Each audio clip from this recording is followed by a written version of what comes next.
Hello students, তোমাদের সকলকে স্বাগত। আজকে তোমাদের ক্লাস 9-এর রায় ও মার্টিন প্রশ্নবিচিত্রার জীবন বিজ্ঞানের মডেল সেট 6 করে দেখাবো। তো চলো শুরু করা যাক। তার আগে বলে দিই, তোমরা যদি চ্যানেলে নতুন হয়ে থাকো তাহলে চ্যানেলটিকে অবশ্যই সাবস্ক্রাইব করে দিবে। প্রশ্নটি হয়েছে নির্মল হৃদয় আশ্রাম হাই স্কুল থেকে। একটাই কি আছে, সঠিক উত্তরটি নির্বাচন করো। উদ্ভিদবিদ্যার জনক বলা হয় অপশান ডি থিওফ্রাস্টাসকে। থিওফ্রাস্টাসকে। পরের প্রশ্ন কি আছে, টেরিডোফাইটার উদাহরণ হলো অপশন সি লাইকোপোডিয়াম। পরের প্রশ্ন কি আছে, প্রোটিন ফ্যাক্টরি বলা হয় অপশন এ রাইবোজোমকে। পরের প্রশ্ন কি আছে, কোন ভিটামিনের অপর নাম calciferol? Option B vitamin D. পরের প্রশ্ন কি আছে, আরবিসি এর কবরখানা হলো অপশন বি প্লিহা। পরের প্রশ্ন কি আছে, ক্যারিওলিম্ফ হলো অপশন বি নিউক্লিওলাস। পরের প্রশ্ন কি আছে, জাইলেমের সজীব উপাদানটি হলো অপশন বি জাইলেম প্যারেনকাইমা। চলো এবার পরের প্রশ্ন দেখে নিই। কোন বিজ্ঞানী মাইক্রোস্ফিয়ারকে আদি পৃথিবীর প্রথম কোষীয় জীব বলেছিলেন? উত্তর হবে কি বিজ্ঞানী ফক্স। চলো এবারে পরের প্রশ্ন দেখে নিই। মানব দেহের সর্ববৃহৎ অঙ্গ হলো ড্যাশ। উত্তর হবে কি যকৃৎ। পরের প্রশ্ন কি আছে, অর্নিথোলজি কি? এটা হবে কি পক্ষী বিষয়ক গবেষণা। পরের প্রশ্ন কি আছে, প্রথম জোটটির সম্পর্ক দেখে দ্বিতীয় জোটটি সম্পূর্ণ করো। প্রোটিন পেপটাইড বন্ধনী। শর্করা কি হবে? Glycosidic bond. Glycosidic bond.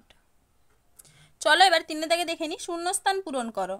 মুক্ত সংবহনতন্ত্র ড্যাশ প্রাণী গোষ্ঠীতে দেখা যায়। উত্তর হবে কি অমেরুদণ্ডী। পরের প্রশ্ন কি আছে, ডিএনএ অণুতে ড্যাশ শর্করা উপস্থিত থাকে। উত্তর হবে কি পেন্টোজ। পরের প্রশ্ন কি আছে, ফ্যাটি অ্যাসিড ও গ্লিসারলের সমন্বয়ে গঠিত জৈব যৌগটি হলো ড্যাশ। উত্তর হবে কি এস্টার। চলো এবারে 4 দাগে দেখে নিই। ঠিক বাক্যের পাশে ঠিক আর ভুল বাক্যের পাশে ভুল দাও। রুই তরুণাস্তিযুক্ত মাছ। এটা হবে কি ভুল। পরের প্রশ্ন কি আছে, একটি ম্যাক্রো উপাদানের উদাহরণ হলো তামা। এটা হবে কি ভুল। চলো এবারে 5 দাগে দেখে নিই। এ স্তম্ভের সঙ্গে বি স্তম্ভের সম্পর্ক স্থাপন করে লেখো। ক্যালসিয়াম। ক্যালসিয়াম হবে কি হাড় গঠন। তারপরে আছে কি প্রজাতি। প্রজাতি কি হবে? ট্যাক্সোনমির ক্ষুদ্রতম একক। এরপরে কি আছে, লিনোলেইক অ্যাসিড। এটা হবে কি অপরিহার্য ফ্যাটি অ্যাসিড। এরপরে আছে কি যোগ। যোগ হবে কি পর্ব অ্যানিলিডা। চলো এবারে 6 দাগে দেখে নিই। নিম্নলিখিত প্রশ্নগুলির সংক্ষিপ্ত উত্তর দাও। কার্বোহাইড্রেট বা শ্বেতসার জাতীয় খাদ্যকে প্রোটিন বাচোয়া খাদ্য বলার কারণ কি? এটা তোমাদের রায়মার্টিন সহায়িকায় 116 নম্বর পেজে 11 নম্বর প্রশ্নের উত্তর দেখবে, সেখান থেকে তোমরা পেয়ে যাবে। পরের প্রশ্ন কি আছে, আধুনিক চিকিৎসা শাস্ত্রে জীববিদ্যার দুটি প্রয়োগ সম্পর্কে সংক্ষিপ্ত ধারণা দাও।